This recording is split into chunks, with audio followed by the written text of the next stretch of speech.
Create vocabulary trainer in Excel VBA yourself. Create an input mask and open it.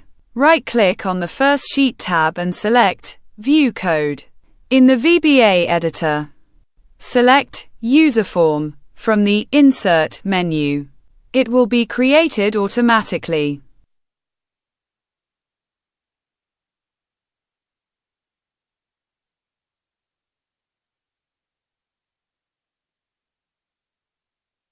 Go to the worksheet and activate design mode. Double-click the Mask button. Enter the code into the subroutine sub that opens. You can find the code in the video description.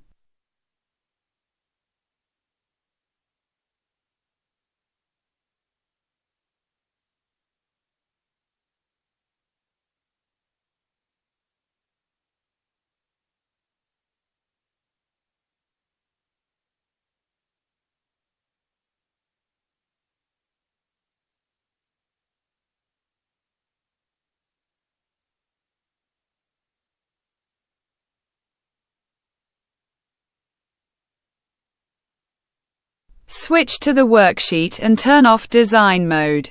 This will open the input mask.